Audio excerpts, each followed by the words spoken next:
السلام علیکم ورحمۃ اللہ وبرکاتہ۔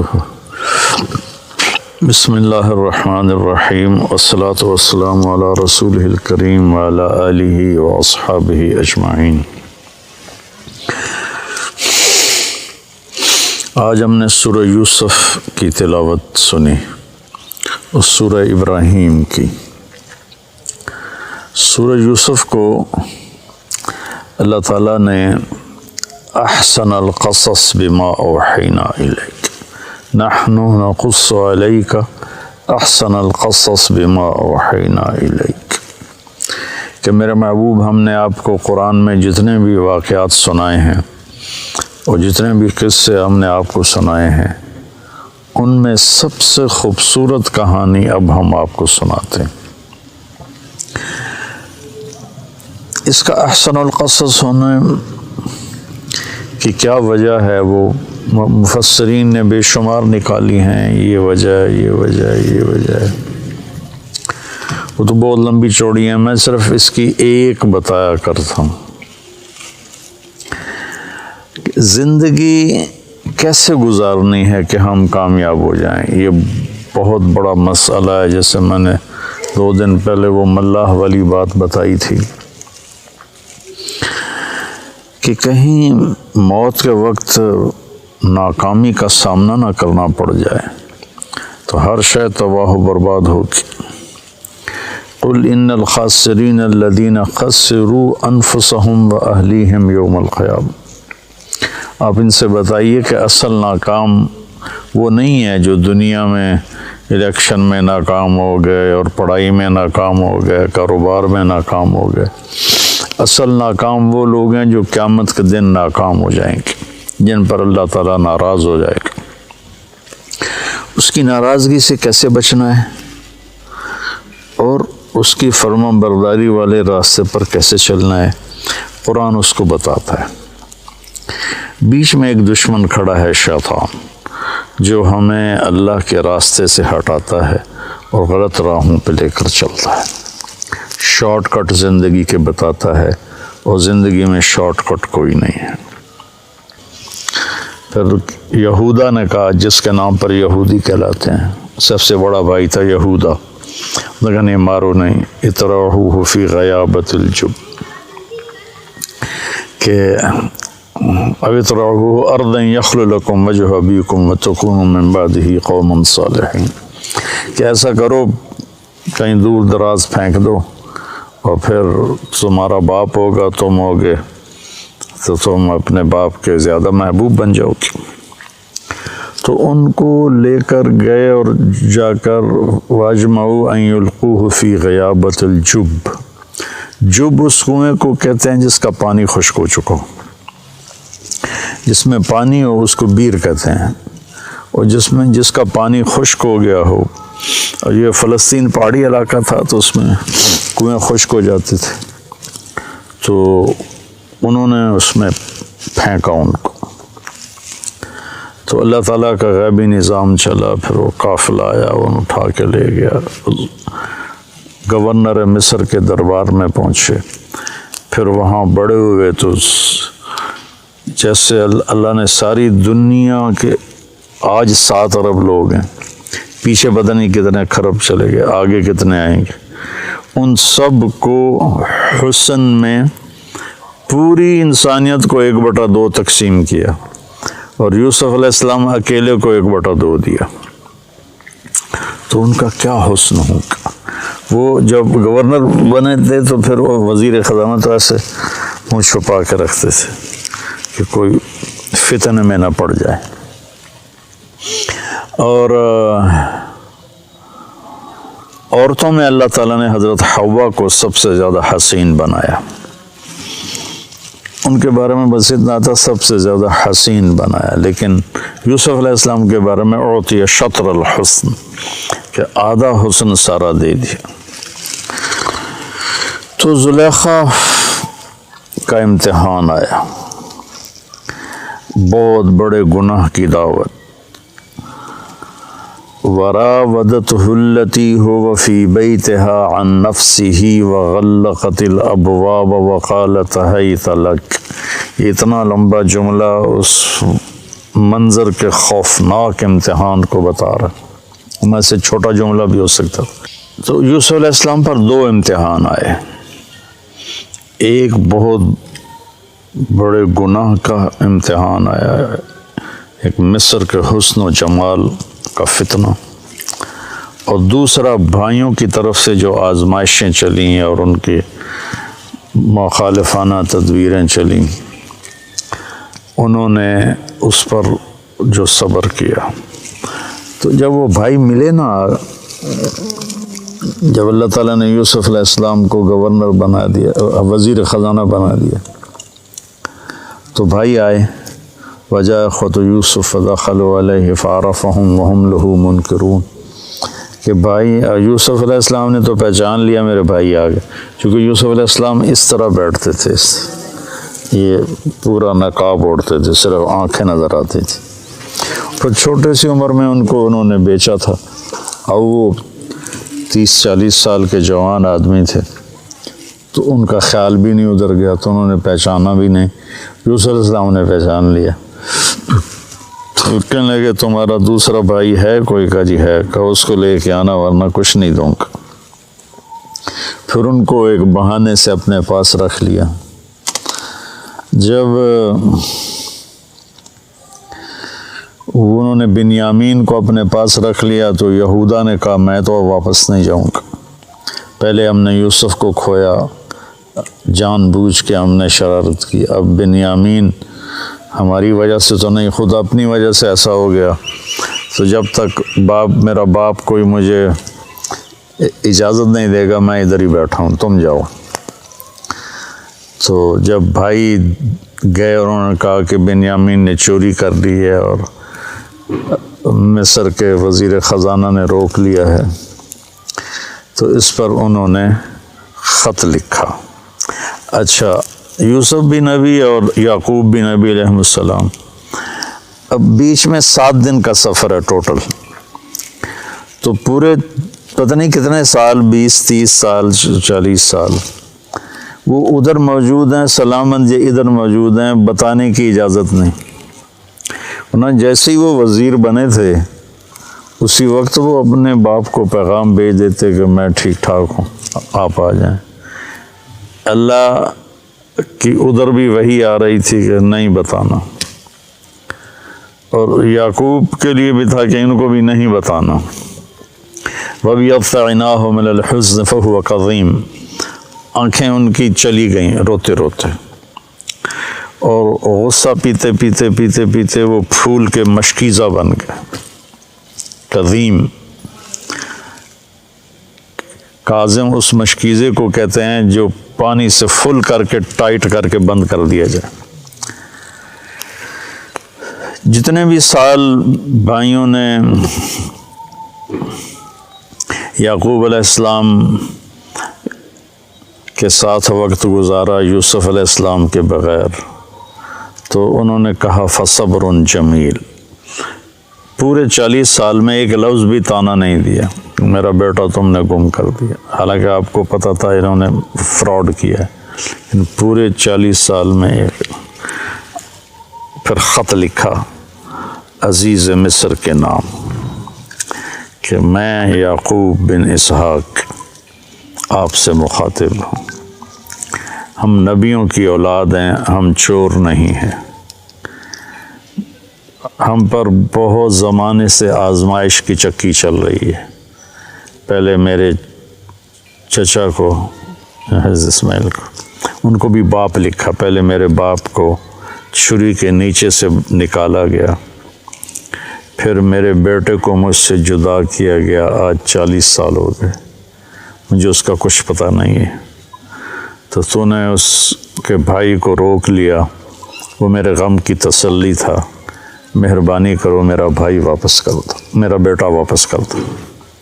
یہ خط جب یوسف علیہ السلام نے پڑھا تو ان کا دل بھی بھر آیا اور آنکھیں بھی. تو اللہ کی طرف سے اجازت ہو گئی کہ بتا دو. اور اوپر سے بھائی بھی پہنچ گئے. ایھا العزیز قد مسنا واہلنا الضر وجئنا ببضاعۃ مزجاۃ فاوف لنا الکیل وتصدق علینا ان اللہ یجزی المتصدقین۔ کیا عاجزی ہے ان الفاظ، اور کیا ذلت اور پستی کی انتہا کو چھو کر وہ گفتگو کر رہے تھے، کیا بتاؤں۔ تو ادھر سے حکم آ چکا تھا کہ بتا دو، تو اس طرح اوڑا ہوا تھا نا، اپنے پگڑی کا جو یہ تھا نا، اس کو ایسے رکھتے تھے۔ تو جب انہوں نے کہا کہ ہم یہ تھوڑی سی پونجی لائے ہیں اور ہمارے پاس ہے بھی کچھ نہیں، فقر بہت ہے، تو برائے مہربانی ہم پر صدقہ کر دیں۔ تو پھر یوسف علیہ السلام نے ایسے کیا، ایسے تھا نا،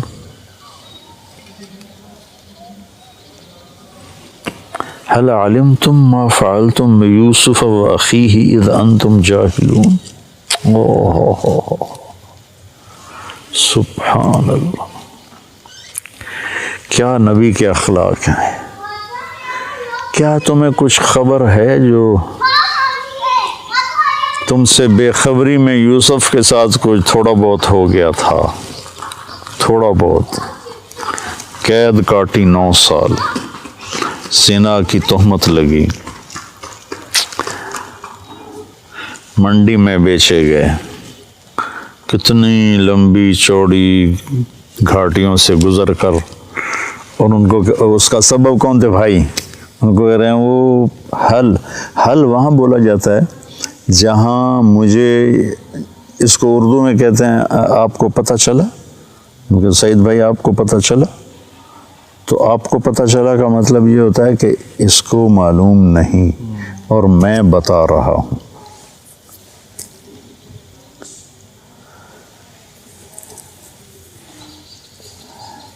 یہ جہاں زیب کا بیٹا فوت ہوا تھا عبداللہ، تو میں آیا رائمنڈ سے، تو علی چھوٹا سا تھا، یہاں کھیل رہا تھا، میری گاڑی اندر انٹر ہوئی تو بھاگ گیا، آپ کو پتہ چلا عبداللہ فوت ہو گیا ہے۔ وہاں سے میں نے حل کا مطلب سیکھا کہ حل اتاک حدیث الغاشیہ، آپ کو پتہ چلا جو چھا جانے والا دن ہے وہ کیسا ہے۔ تو حل وہاں بولا جاتا ہے جہاں یہ ہو کہ بھائی مولوی حذیفہ کو جو میں بتا رہا ہوں نا اس کو معلوم نہیں، تو حل آپ کو کچھ پتہ چلا، جنہوں نے کیا ہی سارا بربادی، قدم قدم پہ سازش، ان کا حل علمتم ما فعلتم، فعلا کا جو صیغہ ہے یہ غیر ارادی حرکت کے لیے ہوتا ہے، جیسے میرا یہ میں پاؤں ہل رہا ہے نا، یہ غیر ارادی حرکت ہے۔ فعلا استعمال ہوتا ہے غیر ارادی حرکت کے لیے، پھر ارادی کے لیے بھی عاملہ کا لفظ استعمال ہوتا ہے ارادتاً جو کام کیا جائے۔ تو ما فعلتم میں یہ پھر ان کے جرم کو ہلکا کیا کہ تم سے بس ایم ہی ہو گیا، تم کرنے کا کوئی ارادہ تو نہیں تھا، بلا ارادہ ہو گیا۔ اذ انتم جاہلون، وہ بھی بے خبری میں ہو گیا، تمہیں اصل میں پتہ نہیں تھا۔ حالانکہ یہاں عبارت یوں بنتی قد علمتم، تمہیں خوب خبر تھی، ما ظلمتم، جو تم نے ظلم کیا، بیوسف و اخیہ، یوسف اور اس کے بھائی پر جو تم نے ظلم کیا، اذ انتم عامدون، اور تم نے جان بوجھ کے یہ سارا کچھ کیا، تم نے پوری بدنیتی کے ساتھ کیا، تو اس کا بالکل الٹ لے کر آئے حل علمتم، آپ کو کچھ پتہ چلا ہی ہوگا، آپ کو تو میرے خیال میں معلوم نہیں، تو میں آپ کو بتاتا ہوں ما فعلتم، جو تھوڑا بہت یوسف کے بارے میں آپ سے ہو گیا، وَأَخِيهِ، اور اس کے بھائی کے بارے میں، اذ انتم جاہلون، جو آپ نے بے خبری میں کیا، آپ کا ارادہ تو نہیں تھا۔ تو اب جو اس وقت ان کا امپریشن بنانا، اس کو جو قرآن نے بیان کیا، کمال کر دیا۔ وہ تو پہلے انہوں نے غور سے دیکھا، پھر ایک دم ان کے اندر خوف پیدا ہوا کہ یہ یوسف ہے، پھر شک پیدا ہوا کہ نہیں یوسف کہاں ہے، یہ تو مصر کا وزیر خزانہ بیٹھا ہوا ہے۔ تو شک اور خوف اور امید، یہ 2-3 کیفیتیں ان کے اندر بن گئیں جو متضاد قسم کی تھی۔ ان کو جو قرآن ادا کرتا ہے اس کے جو الفاظ ہیں، ایک تو ان تحقیق کے لیے ہوتا ہے، انکا یہ شک کے لیے ہوتا ہے، لا انت یوسف خوف ہے کہ لا بھائی ہن آیا ساڑھو تے سوٹا، یہ تو یوسف ہے۔ تو میں اس ایکسپریشن کو اپنے انداز میں جو سمجھو میں اس کو بیان کیا کرتا ہوں، اِنَّكَ لَأَنْتَ یوسف، اِنَّكَ لَأَنْتَ یوسف۔ مجھے بڑا مزہ آتا ہے اس آیت میں کہ کس طرح اللہ نے مختلف کیفیات کو جمع کے میں اس کو چہرے پہ لانے کی کوشش کرتا ہوں۔ اِنَّكَ لَأَنْتَ یوسف، تو نے کہا انا یوسف وہذا اخی، میں یوسف ہوں، یہ میرا بھائی ہے، قد من اللہ علینا۔ اب یہ سورہ یوسف کا خلاصہ 2 لفظ ہیں، اور یہی 2 لفظ پورے قرآن کا خلاصہ ہیں، پوری زندگی کا خلاصہ ہیں، اور کامیاب زندگی کا خلاصہ ہیں کہ انہ من یتقی ویصبر فإن اللہ لا یضیع اجر المحسنین۔ کہ میرے بھائیو، زندگی کی راہوں میں جو تقوی اور صبر کو ساتھی بناتا ہے وہ ضائع نہیں ہوتا، وہ کامیاب ہوتا ہے۔ تو تقوی میں اشارہ تھا زلیخا کے قصے کی طرف کہ بہت بڑی دعوت آئی حرام کی، اور اس میں اللہ نے ان کو اتنا استقامت بخشی، اور اس نے سارے دروازے بند کیے تھے، وہ دوڑے، دروازے کھلتے چلے گئے، اللہ کی قدرت سے تو کھلتے چلے گئے۔ تو تقوی سے مراد تھا اس زلیخا کے مکر سے بچنا، یعنی جتنے بھی گناہوں کا راستہ ہے اس سے بچنا تقوی۔ یصبر میں اشارہ تھا بھائیوں کے ظلم کو برداشت کرنا۔ آپ اندازہ لگائیں، جب بھائی اور یعقوب علیہ السلام سارے آ گئے تو یوسف علیہ السلام کارگزاری سنانے لگے کہ میرے ساتھ کیا ہوا۔ تو کارگزاری شروع سے نہیں سنائی کہ بھائی سامنے تھے اور شرمندہ ہونا تھا انہوں نے۔ لقد من اللہ وقد احسن بی اذ اخرجنی من السجن وجاء بكم من البدو من بعد ان نزغ الشیطان بینی وبین اخوتی ان ربی لطیف لما یشاء۔ ابا جی میں جیل میں چلا گیا تھا، یہاں سے کارگزاری شروع کی، مجھے انہوں نے نکالا، میں نے راستے میں مارا اور مجھے باندھا، پھر باندھ کے کنویں میں پھینکا، پھر میں ڈول میں بیٹھا، پھر مجھے انہوں نے چند کوڑیوں میں بیچا، پھر میرے اوپر زنا کی تہمت لگی، سارا حذف کر دیا کہ یہ شرمندہ ہوں گے، میرے بھائی شرمندہ ہوں گے۔ کامیابی کا یہ راستہ ہے، ہم لوگ مال بناؤ، سیاست کرو، ہیرا پھیری کرو، حرام راستوں سے پیسے بناؤ اور اپنی واہ بناؤ، یہ ہم پوری دنیا کے انسانوں کا اس وقت یہ راستہ بنا ہوا ہے۔ تو سورہ یوسف میں قرآن نے کہانی سنا کر ایسے سارے رازوں سے پردہ اٹھا دیا ہے کہ من یتقی و یصبر، گناہ راستے میں آئیں گے تو تقوی، آزمائشیں راستے میں آئیں گی تو صبر، فإن اللہ لا یضیع اجر المحسنین، اللہ کبھی ان کے اجر کو ضائع نہیں کرتا ہے۔ تو پورے قرآن کا خلاصہ اگر میں کہوں یہ 2 لفظ ہیں، اور سورہ یوسف نے ان 2 لفظوں پہ آ کے تھم کر کے وہ ایک ہتھوڑا مارا ہے پوری دنیا انسانیت کے دماغوں پر، کہ جن کو پتہ ہی نہیں ہے کہ زندگی کا مقصد کیا ہے، بنانے والا کون ہے۔